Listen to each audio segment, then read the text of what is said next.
가능하면 각자 성경책을 가지고 계시면 좋겠습니다. 오늘은 같이 봉독하겠습니다. 13절. 유대인의 유월절이 가까운지라 예수께서 예루살렘으로 올라가셨더니 성전 안에서 소와 양과 비둘기 파는 사람들과 돈 바꾸는 사람들이 앉아 있는 것을 보시고 노끈으로 채찍을 만주사 양이나 소를 다 성전에서 내쫓으시고 돈 바꾸는 사람들의 손을 쏟으시며 상을 엎으시고 비둘기 파는 사람들에게 이르되 이것을 여기서 가져가라. 내 아버지의 집으로 장사하는 집을 만들지 말라 하시니 제자들이 성경 말씀에 주의 전을 사모하는 열심히 나를 삼키리라 한 것을 기억하더라. 이에 유대인들이 대답하여 예수께 말하기를 내가 이런 일을 행하니 무슨 표적을 우리에게 보이겠느냐. 예수께서 대답하여 이르시되 너희가 이 성전을 헐라 내가 사흘 동안에 일으키리라. 유대인들이 이르되 이 성전은 46년 동안 지었거늘 내가 3일 동안에 일으키겠느냐 하더라. 그러나 예수는 성전된 자기의 육체를 가리켜 말씀한 것이라. 죽은 자 가운데서 살아나신 후에 제자들이 이 말씀하신 것을 기억하고 성경과 예수께서 하신 말씀을 믿었더라. 아멘. 오늘 주신 말씀, 저는 예수의 종교개혁이라는 제목으로 말씀을 준비했습니다. 여러분, 유대교인들은 어떤 예배를 드리고 있나요? 동물의 희생 제사를 드릴까요? 성경은 무엇을 가르치고 있습니까? 구약은 희생의 제사를 요구하고 있습니다. 레위기 23장을 보면은 유월절, 무교절, 첫 이삭 드리는 절기, 칠칠절, 나팔절, 속죄일, 초막절 등 성회를 삼을 여호와의 절기에 희생 제사를 드리라 이렇게 규정하고서는 매 절기 끝에 대대로 지킬 영원한 규례니라는 말씀을 레위기 23장 14절에서 이렇게 말씀을 하고 있습니다. 그런데 유대인들은 그렇게 하지 못하고 있습니다. 왜 그렇죠? 예루살렘 성전이 서기 70년 전에 로마 제국에 의해 파괴된 후로 희생 제사를 드릴 수 없게 되었습니다. 신명기 12장 또는 역대하 3장 1절 5절을 보면은 여호와의 궤를 모시는 곳이 예배를 제사를 드리는 곳이다 이렇게 말씀을 하고 있습니다. 신명기 12장 말씀도 있고 그리고 역대하 3장 그리고 역대하 5장 2절의 말씀에서는 예루살렘을 지정을 하고 있습니다. 그런데 서기 140년 제2 유대인 전쟁 때 로마 제국은 유대인들을 예루살렘과 유대 지방에서 영구히 추방하였습니다. 이들은 나라마저도 없어졌습니다. 하나님의 아들 예수를 십자가에 못 박은 백성이 하나님의 심판을 받은 것입니다. 이들은 예수를 십자가에 못 박으라고 마태복음 27장 25절부터 26절까지 말을 하면서 예수의 피를 자신뿐 아니라 자손들에게까지도 돌리라고 이렇게 말을 했습니다. 하나님의 메시아를 철저하게 거부한 유대인들은 하나님의 심판을 받고 세상 곳곳으로 흩어져 방황하는 중에 나치에 의해서 800만이 희생을 당하였습니다. 2차 대전 후 1948년 하나님의 은혜 속에서 이스라엘은 팔레스타인 지역에 나라를 세우고 예루살렘을 회복하였으나 정치적 이유로 예루살렘 성전은 복구할 수 없게 되었습니다. 유대인들은 회당 예배를 드립니다. 성소가 없으므로 율법의 요구대로 희생의 제사를 드릴 수 없게 되니까 죄의 용서와 하나님과의 화목이 이루어질 수가 없게 되었습니다. 물론 동물의 희생을 통해서만이 용서받는 것은 아니지만 율법은 그렇게 요구하고 있습니다. 히브리서 9장 22절이 그런 말씀을 하고 있습니다. 그런데 오늘 본문을 보면은 주님께서 성전을 청결하시면서 새 성전의 도래를 계시하고 계십니다. 우리가 함께 19절을 다시 한번 보겠습니다. 예수께서 대답하여 이르시되 너희가 이 성전을 헐라 내가 사흘 동안에 일으키리라. 마치 1517년 마틴 루터가 면죄부를 팔던 캐톨릭 교황에 대항하여서 95개조의 반박문을 위텐버그 성당 현판에 붙이고서는 그렇게 시작된 종교 개혁과 같습니다. 이 성전을 헐라. 주님께서 의식에 치우쳐 부패된 성전 제사를 폐쇄하고 그리스도로 인한 성령과 진리의 예배로 개혁하겠다고 성전 청결을 하시는 것입니다. 할렐루야. 예수님의 종교개혁이 어떻게 시작되었나 우리가 오늘 본문을 중심으로 한번 검토해 보겠습니다. 22절을 보면요, 제자들이 예수님이 죽음에서 부활하신 후에야 주께서 하신 말씀, 이 19절 말씀을 기억하고 하나님의 말씀인 구약과 예수의 이 말씀을 동인선상에 놓고 믿었다, 이렇게 말을 하고 있습니다. 여러분 믿어집니까 이 말씀이? 제자들의 행동 말이죠. 그럼 그 제자들은 예전에 우리가 메시아를 보았다 이렇게 말을 했습니다. 제자들도 그런데 오늘 본문의 말씀을 얘기하면서 하는 생각이 뭐냐 하면은 예수님의 오늘 본문의 말씀을 마치 미친 자의 광란 정도로 생각을 했었던 것 같습니다. 참으로 어이가 없는 얘기죠. 이와 같이 오늘 본문의 말씀은 난해한 면이 많이 있습니다. 우리 자신을 한번 돌아보세요. 우리는 예수님의 말씀을 어떻게 받아들이고 있습니까? 하나님의 말씀으로 받아들이십니까? 아니면 부모님의 말씀보다도 좀 못하게, 어떤 이들은 이 말씀은 어렵다 얘기를 하고요. 그러면서 누가 이 말을 들 수 있느냐 합니다. 그러나 우리는 자세를 바로 잡고 주의 말씀을 경청하고 순종으로 답해야만 합니다. 오늘 본문을 읽으면서 이런 생각을 해보았습니다. 만약에 누군가 우리 교회에 와서 강단을 둘러엎고 마이크를 내동댕이 치면서 이것이 예배냐 하면 어떻게 하겠습니까? 여러분은 어떻게 하겠어요? 저건 웬 놈이야? 어디서 놀다 먹던 개뼈닭이야? 주의 전에 와서 행패를 불려? 하면서 젊은이들이 와가지고 태클을 하면서 경찰을 불렀을 겁니다.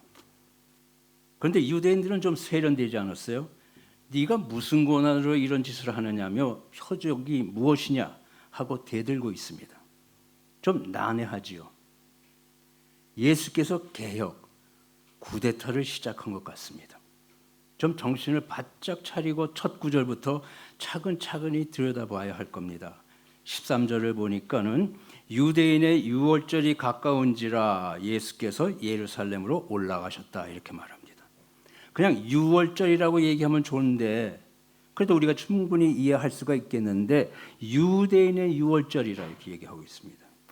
요한복음 저자는 전편을 통해서 유대인을 예수를 대적하는 무리로 기록을 하면서 무엇인가 좀 부정적인 것을 이야기하고 있는 것이죠. 자, 그러면 유월절이 어떤 절기입니까? 이스라엘이 애굽의 노예 생활에서 해방된 날을 기념하는 절기가 아닙니까? 독립기념일입니다. 우리의 3.1절과 같습니다. 그렇게 성스러운 유월절 절기에 일어난 사건, 무엇인가 심상치가 않습니다. 우리는 바로 앞구절에서 2장의 그 앞구절에서 물이 포도주로 변한 새 창조의 이적을 보았습니다. 혹시 성전에서 무엇인가 새로운 것이 이루어질 것 같은 조짐이 보이지 않습니까? 그 13절에서 보니까 6월절이 가까운지라 6월절이 가까웠기 때문이다는 얘기 아닙니까? 예수님께서 예루살렘으로 올라가신 이유를 설명하고 있습니다. 유대인은 성인이면 유대인이나 개종한 이방인이나 모두 3대 절기 6월절, 77절, 초막절, 레위기 23장이나 뭐 민수기, 신명기에서 많이 말씀을 하고 있지만은 예루살렘 성전에 올라가서 제사를 드려야만 했습니다. 예수님은 율법을 신실하게 지키는 유대인으로 예루살렘 성전에서 유월절을 지키기 위해서 올라가곤 하셨습니다. 성전은 유월절을 준비하는 사람들로 인해서 매우 복잡했습니다. 특히 유월절은 더 많은 필그림들이 모여들기 때문에 더 혼잡했습니다. 성전에 들어선 예수님은 성전 안이 정숙하고 거룩하기보다는 소란하고 법석이는 사람과 짐승들로 인해서 매우 놀라셨습니다. 그곳은 상인과 고객이 매물을 놓고 가격을 흥정하는 시장이었던 것이기 때문입니다. 이것을 본 예수님은 분노하였습니다. 하나님을 만나고 예배하고 기도하는 것, 하나님의 임재 속에서 제사함과 평강과 위로를 받는 것, 하나님을 만나기 위해서 집에서 식구같이 사랑스럽게 기르던 어린 양을 데려와서 번제물로, 속제물로, 화목제로 드리고 하나님과의 관계를 회복하는 곳입니다. 죄사함을 얻고 하나님께 서원을 하고 예물을 드리고 감사 찬양하며 하나님을 만나기 위해서 먼 곳에서부터 무리들은 성소로 모여들었는데, 그렇게 하나님의 뜻을 좇아 세워진 성소와는 전혀 다른 아주 변질된 성소를 예수님께서 보신 것입니다. 마치 모세가 시내산에서 십계명을 받아들고 하나님의 백성이 되었다는 기쁨으로 산밑으로 내려오는데 와보니까 황금 송아지 우상 앞에서 광란하는 부패한 이스라엘 무리를 목격한 것과 같습니다. 그래서 15절에 보니까 예수님께서 노끈으로 채찍을 만드사 양이나 소를 다 성전에서 내쫓으시고 돈 바꾸는 사람들의 환전상을 엎으셨다. 분노하신 겁니다. 거룩하고 정숙해야 할 하나님의 성소를 더럽히는 무리와 짐승을 쫓아내신 것입니다. 거룩한 하나님의 성전을 더럽히는 자에 대한 징계요, 성전을 성결하시는 거룩한 행사였습니다. 우리도 하나님의 전을 더럽히면 국물도 없습니다. 하나님의 아들이 하나님의 하나님의 집에 들어와 보니 종들이 자기 마음대로 난장판을 만들어 놓은 것을 보고 어찌 분노하지 않을 수 있겠습니까? 제사의식이 인간 편리에 따라 실리적인 방법으로 행해지고 여호와 하나님께 대한 신앙이 부패할 대로 부패해진 것을 보고도 분노하지 않겠습니까? 주님은 징계의 채찍을 들었습니다. 우리의 예배는 어떻습니까? 옷깃을 여미게 됩니다. 이와 같은 분노의 채찍을 든 주님의 모습을 보던 제자들이 시편 69편 9절을 기억을 했습니다. 주의 집을 위하는 열성이 나를 삼켰나이다. 예수의 열성, 그래서 영어로 해서 zeal 그렇게 얘기하죠. 거룩한 분노임을 상기했습니다. 여러분, 민수기 25장 사건 기억하시죠? 시딤에서 바알 부월 사건 말이죠. 제사장 비느하스가 미디안 여인과 간음하는 시몬 지파 지도자 시므리를 현장에서 그냥 창으로 위에서 꽉 찍어 죽이지 않습니까? 이 사건을 기억하실 거예요. 그런데 하나님께서 이 비느하스가 사람을 죽인 것을 보시고는 뭐라고 하시냐면, 비느하스의 분노가 나의 분노다, 나의 질투심이다. 그러면서 그것을 하나님의 질투심, zeal 이렇게 얘기합니다. 그리고 그의 죽임을 인정을 하시고 그와 하나님과 영원한 평화의 언약을 맺으십니다. 그것으로 인해서 하나님의 분노에 대해서 이스라엘 사람들은 굉장히 귀하게 여기면서, 그래서 예수님 당시에서는 질럿이라는 그런 분파가 있었습니다. 그러니까 하나님의 그 거룩하심, 하나님을 모독하고 신성 모독하는 사람들을 가서 살인하는 거예요. 암살을 하는 거예요. 그 암살단 질럿이라고 하는데, 그 사람들은 이 초생딸 같이 생긴 그 칼을 가지고 가서 사람을 죽이는 거죠. 그 하나님의 그 이 거룩한 분노, 이것을 질럿이다. 예수님의 이 질, 그것을 이야기하고 있는 것이죠. 16절을 보면 말씀이에요. 주님께서 이것을 여기서 가져가라, 내 아버지의 집으로 장사하는 집을 만들지 말라, 이렇게 말씀하십니다. 그 당시 상인들은 제사장과 산헤드린, 즉 종교 지도자들과 상업적인 계약을 맺고 있었습니다. 이들이 허락하지 않으면 성전 안에서 장사할 수가 없습니다. 제사장은 제사용 짐승을, 그리고 산헤드린은 성전세의 환전, 성전세란 20세 이상 된 자들이 드리는 반세겔 속전이죠. 그러니까 성전에서 사용되는 이 돈을 바꿔야만 됩니다. 그러니까 환전상을 관리하고 있었기 때문에 상인들은 이 사람들에게 웃돈을 집어주고 성전 안에서 장사할 권리를 얻었던 겁니다. 종교 지도자들은 하나님께 드리는 제사라는 의식을 이용해서 자신들의 이득을 취하는 장사를 하고 있었습니다. 이러한 일은 모두가 다 아는 부패의 일상이었습니다. 성전을 이윤 추구의 장소로 삼는 종교 지도자들의 부패와 완악함을 나무라며 주님은 상인과 짐승을 거룩한 하나님의 전에서 쫓아낸 것입니다. 개혁이 시작된 것입니다. 18절에서 이에 유대인들이 대답한 것은 반발하여라는 얘기죠.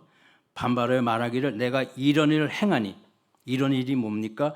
짐승을 몰아내고 환전상을 뒤엎는 이 행동을 얘기하고 있죠. 무슨 표적을 우리에게 보이겠느냐? 말라기 3장 1절을 보면 말이죠. 주가 갑자기 그의 성전에 임하시리라. 주께서 어느 날 호련히 성전에 나타난다는 말씀입니다. 즉 메시아가 예기치 않을 때에 나타난다는 말로 메시아에게 적용되는 구절입니다. 그러니까 이 유대인들은 내가 메시아 게임을 하고 있구나 하면서 거짓 선지자에 대한 경계의 말씀을 인용해서 표적을 보이라 이렇게 이야기를 하는 겁니다. 신명기 18장 22절의 말씀이 되겠죠. 근데 주님께서는 특별하게 말씀을 하고 있습니다. 유대인의 반문에 예수님께서는 상상도 못할 대답을 하셨습니다. 이것이 바로 오늘 말씀 19절의 말씀이죠. 너희가 이 성전을 헐라 내가 사흘 동안에 일으키리라. 무슨 말씀입니까? 거룩하신 하나님의 성전을 회복할 수 없을 정도로 더럽혔으니까 헐어버려라. 이건 더 이상 어떻게 할 수가 없는 것이니까. 이것이 혁명적인 선포가 아닙니까? 이것이 혁명적인 선포가 아니면 무엇이겠습니까? 바른 정신을 가진 사람으로는 도저히 이해할 수 없는 대답이었습니다. 누가 감히 하나님의 성전을 헐 생각을 할 수 있습니까? 그것은 권위의 문제가 아니라 미친 생각이다. 감히 하나님의 권위를 무시하는 신성모독의 언행인 것입니다. 유대인들의 칠존적인 생각에서 예수가 미치지 않고는 그렇게 답할 수가 없다고 생각을 했습니다.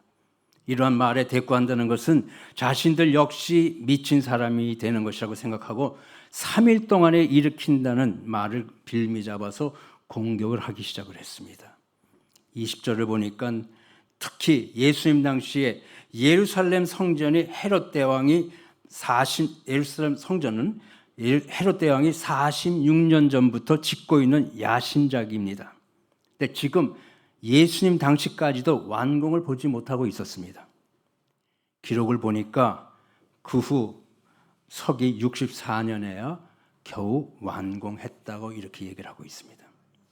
예수님께서는 하나님의 뜻대로 성전이 활용되지 않고 종교 지도자들의 이권을 늘리는 장소로 사용되는 것을 보고 분노하였습니다.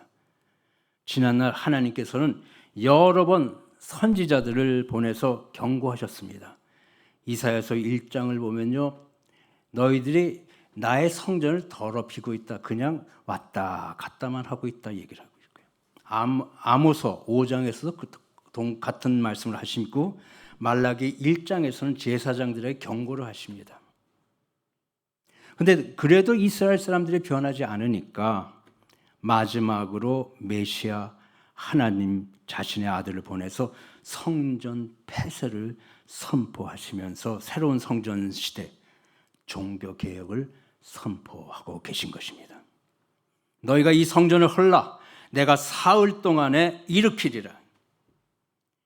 예수님께서 말씀하시기를 이 성전을 헐라고 하셨습니다. 성전을 헐라 무슨 뜻입니까? 성전은요, 예전부터 성막으로 하나님의 임재 곧 임마누엘, God with us의 상징입니다. 임마누엘 하신 예수께서 성전인 것이죠. 성전은 그리스도의 몸을 말하는 것입니다. 구역 사역의 완성을 위해 예수께서 자신의 몸을 죽임에 허용하셨다. 성자 하나님의 피조물인 인간에 의해서 죽임을 당한다는 것입니다. 이것은 인류 역사상 최대 역설이고 그러나 최대 이적이 되는 것입니다. 왜냐하면 그리스도의 죽음으로 인해서 만물이 회복되었기 때문입니다. 고린도후서 5장 17절에 보니까 보라 그리스도 안에 새로운 피조물이 되었다 말씀하고 있죠. 마태복음 27장 51절을 보면요, 예수께서 십자가에서 죽으실 때 성소의 휘장이 위로부터 아래까지 쭉 찢어져 둘이 되었다 이렇게 말하고 있습니다. 하나님께서 역사하신 겁니다. 사람이 했다면은 휘장이 아래서부터 찢어졌을 것인데 위로부터 찢어졌다는 것은 하나님의 의도적인 역사인 것이다. 성도들이 그리스도를 통하여 하나님께 나갈 수 있게 되었음을 확증하는 표가 되는 것입니다. 히브리서 10장 19절부터 20절을 한번 보십시다. 여러분 한번 히브리서를 열어보세요. 이제부터는 히브리서만 계속 읽어보겠습니다. 히브리서 10장 19절부터 20절입니다. 찾으셨죠? 그러므로 형제들아 우리가 예수의 피를 힘입어 성소에 들어갈 담력을 얻었나니 그 길은 우리를 위하여 휘장 가운데로 열어놓으신 새로운 살 길이요 휘장은 곧 그의 육체니라 이렇게 말하고 있습니다. 구속사역의 완성을 뜻하는 것입니다. 하나님께서 지성소에 갇혀 있지 않고 성소로 나오셨더니 휘장을 푹 찢으니까 하나님이 거기 나오고 성소로 지성소에 계셨던 하나님께서 이제 성소로 들어오신 겁니다. 예수 그리스도께서 죽고 부활하여서 믿는 자에게 하나님의 영 성령을 보내주심으로 인해서 우리 믿는 자들이 이제는 성소를 들어갈 수가 있는 거예요. 여태까지 제사장들만 들어갔는데 이제는 성소에 우리가 들어가게 되어서 성소에 들어가 보니까 거기에 이미 하나님이 나와 계시더라. 하나님은 지성소에 계시지 않고 지성소 휘장이 빡 찢어지니까 이제 지성소도 없고 성소만 있더라. 성령의 임재 속에서 성도의 몸이 하나님의 성전이 되었습니다. 보세요. 고린도전서 3장 16절에 바울이 선포하고 있는 것입니다. 너희는 너희가 하나님의 성전인 것과 하나님의 성령이 너희 안에 계시는 것을 알지 못하느냐. 너희가 하나님의 성전이다. 내가 사흘 동안에 일으키리라. 주님께서 말씀하십니다. 일으키리라는 말씀은 다시 살리라, 즉 부활한다는 뜻을 이야기하고 있습니다. 아주 강한 의지를 나타내는 이 말씀은 그리스도께서 스스로 부활한다는 뜻을 내포하는 예언적인 말씀입니다. 마가복음 8장 31절에도 그 말씀이 있습니다. 인자가 많은 고난을 받고 장로들과 대제사장들과 서기관들에게 버림받아 죽임을 당하고 사흘 만에 살아나야 할 것이다. 주님께서 자신이 스스로 부활한다는 그런 말씀을 하고 계십니다. 유대인들이 성전이신 예수 그리스도를 죽였으나 그리스도는 죽음을 이기고 부활하셨습니다. 사망에서의 부활은 역사상 전무후무한 이적으로 인간의 구원을 위해 하나님께서 예정하신 것입니다. 여러분이 시간이 있으면 에베소서 1장 3절부터 9절을 한번 읽어보시면 거기서 많은 것을 볼 수 있겠습니다. 오늘 본문 20절에 이 성전은 46년 동안의 지었거늘이라는 말을 하고 있는데 처음 예루살렘 성전은 누가 지었습니까? 솔로몬이 지었는데 7년이 걸렸습니다. 스룹바벨이 제2성전을 지었습니다. 23년간. 그리고 헤롯이 83년 동안 걸려서 성전을 지었습니다. 그러나 하나님은 3일 만에 참 하나님의 전을 세우셨습니다. 할렐루야. 20절에 내가 3일 동안 일으킬 수 있느냐 하고 유대인들이 예수님께 질문을 합니다. 유대인들은요, 예수께서 성육신한 하나님의 아들임을 깨닫지 못하고 예수께서 언급한 성전을 외형적인 건물로 오해하고 있는 것입니다. 그러므로 이들은 황당무계한 말로 이런 지하에 무시해버리고 미친 자 취급을 해버렸던 것입니다. 예수의 말의 의미를 깨닫지 못했던 것입니다. 제자들 역시 이 말로 인해서 예수에 대하여 상당히 회의심을 갖게 되었습니다. 오늘 본문의 성전 청결 사건이 공관복음에도 있습니다. 마태복음, 마가복음, 누가복음에도 모두 기록된 사실입니다. 그런데 모두 공생의 마지막 주간에 사건으로 기록하고 있습니다. 오늘도 있고 내일도 있습니다. 오늘이 종려주일 아닙니까? 마태복음하고 누가복음에서는 종려주일에 예수님께서 성전을 청결했다고 기록을 하고 있고, 마가는 종려주일 다음 날 월요일의 사건으로 기록하고 있습니다. 그런데 요한복음은 공생의 초기 사건으로 기록을 하고 있습니다. 그러니까 20절에서 46년 동안 지역건을이라는 말로부터 우리가 예수님이 그 당시에 몇 살인지를 우리가 알게 되는, 추정할 수 있게 되는데요. 헤롯은 기원전 20년에서 19년에 성전 건축을 시작을 했다고 합니다. 근데 예수님 당시에도 한창 공사 중이었습니다. 그렇기 때문에 46년 동안 지었다는 데서 우리가 20년을 빼면은 서기 26년이 되는 것이죠. 서기 26년, 그때 예수님 당시 바로 그 대화하는 그때가 서기 26년이라 이거예요. 근데 예수님이 서기 1년에 나이가 4살입니다. 그냥 본문을 계산을 하면은 예수님의 나이가 그 당시 29세, 30세의 나이로 추정을 할 수가 있게 됩니다. 그렇기 때문에 많은 성경학자들은 이 본문이 예수님 공생의 초기 사건으로 확인할 수 있게 되었습니다. 그러니까 예수님께서 공생의 초기뿐만 아니라 마지막까지 여러 번 성전을 청결했다고 결론을 내리게 된 것입니다. 그 성전은 서기 63년경에 완공되었으나 70년에 로마군에 의해서 완전히 무너져 돌 하나도 돌 위에 남김없이 무너져 버렸다. 우리 주님께서 마가복음 13장에서 예언을 하셨죠. 21절을 보니까 그러나라는 말씀이 있습니다. 그 당시 사람들이 미처 깨닫지 못했던 성전의 참된 의미를 설명하고 있습니다. 저자 요한은 예수는 성전된 자기의 육체를 가리켜 말씀하신 것이라고 기록을 하고 있습니다. 그 사건 당시 제자들을 포함해서 유대인들 모두는 예수의 말씀을 이해하지 못했을 뿐만 아니라, 왜 그러냐면 그것이 감춰진 계시이기 때문에 예수가 제정신이 아니라고 생각을 했습니다. 예수께서 부활하신 후에 모든 퍼즐이 맞춰진 것입니다. 계시들을 깨달았기 때문인 거죠. 여러분, 질문 하나를 하겠습니다.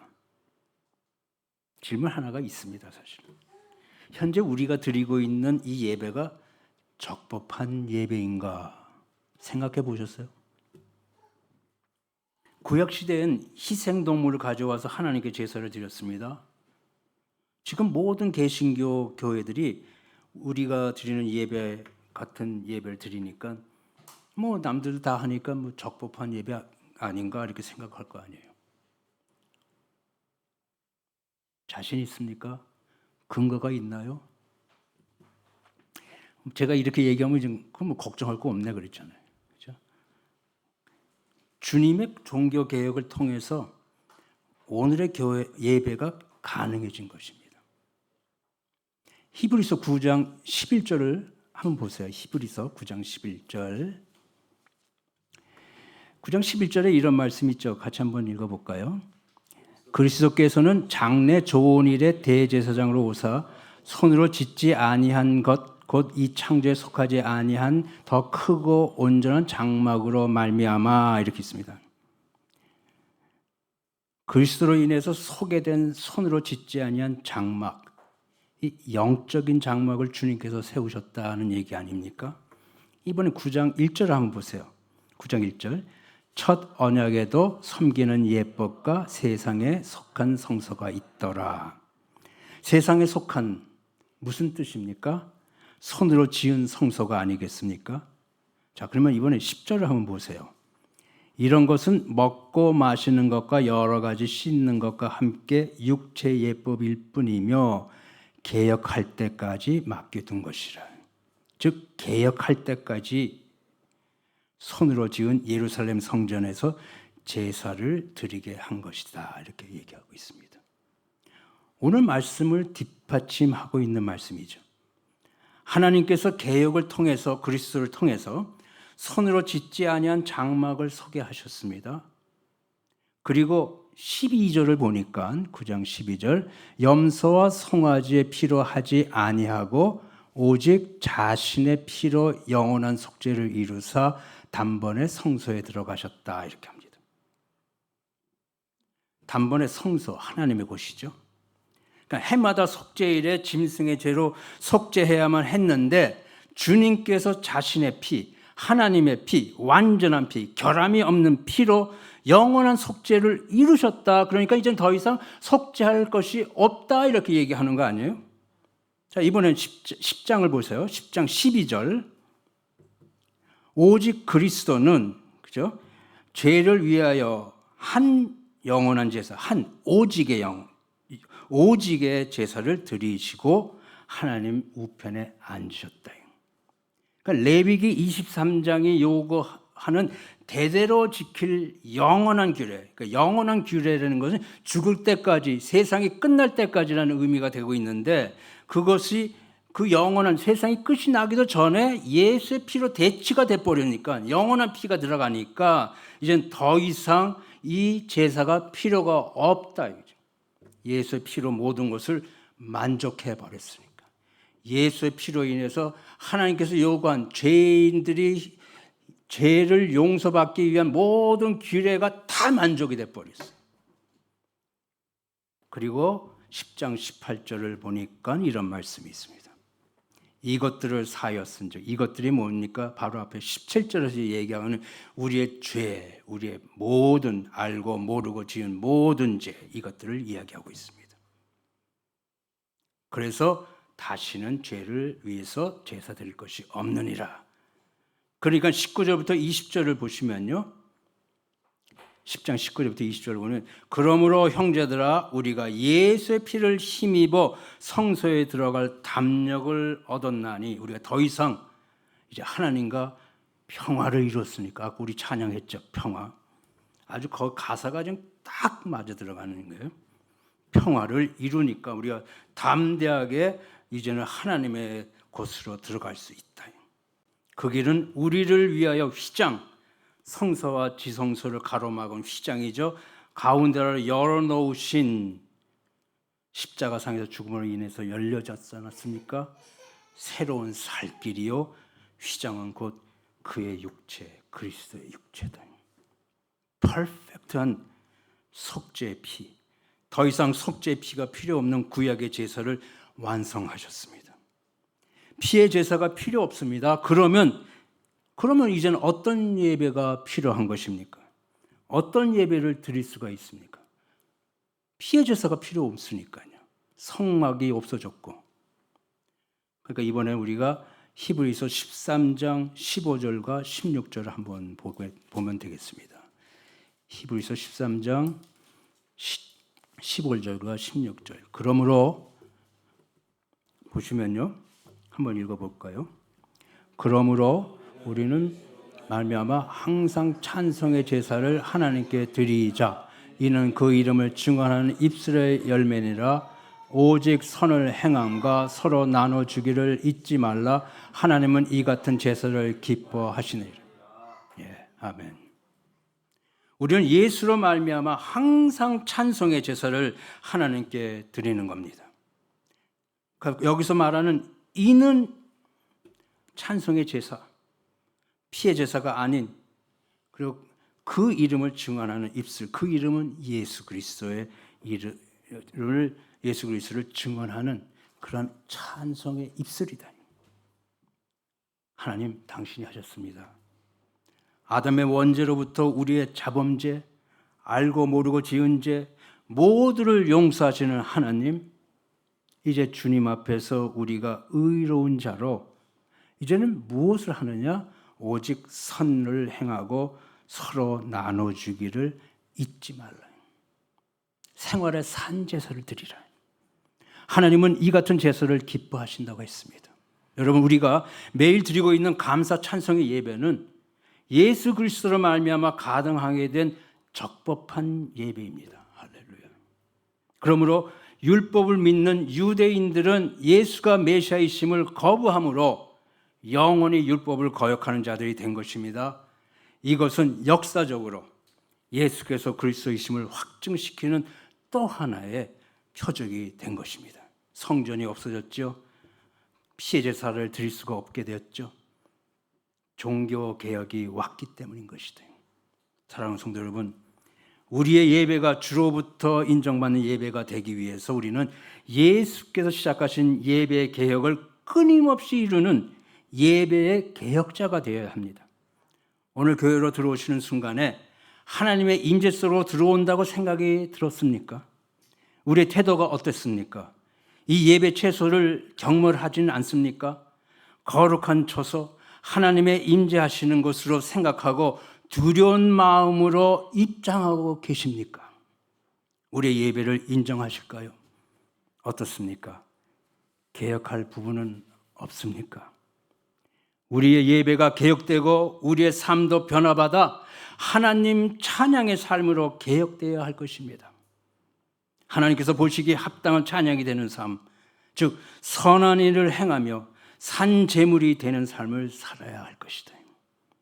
주님께서 자신의 죽음을 통해서 예배 개혁을 가져왔습니다. 그러므로 우리는 짐승의 희생 제사를 드리지 않지만 우리의 구주요 메시아이신 주 예수의 죽음의 희생으로 말미암아 감사 찬송의 예배를 드릴 수 있게 된 것입니다. 감사의 찬송은 독생자를 나의 죄를 대신해서 희생하신 하나님의 사랑에 대한 감사, 그 내용이 되어야 되겠죠. 그리고 우리는 주 예수를 죽인 죄, 우리의 원죄, 자범죄, 또한 모르고 짓는 죄를 미워하는 자로 늘 죄를 회개하며 하나님의 뜻에 합당한 삶을 살며 하나님 앞에서 선을 행하고 서로 사랑하는 자가 되어야 할 것입니다. 여러분, 약속하겠습니까? 할렐루야. 기도하겠습니다. 자비로우신 하나님, 감사합니다. 우리 주님께서 몸으로 이 땅에 오셔가지고 우리의 그 모든 죄악을 다 짊어지시고 십자의 길로 가셨습니다. 그리고 죽으시고 사흘 만에 주님께서 부활하셔서 하나님이심을 우리에게 증거하셨습니다. 주의 크신 사랑인 것을 깨닫고 주님을 찬송합니다. 감사합니다. 저희들의 예배 속에서 늘 찬송의 입술을 보시고 기뻐하여 주시기를 기도드리며 예수 그리스도의 이름으로 기도합니다.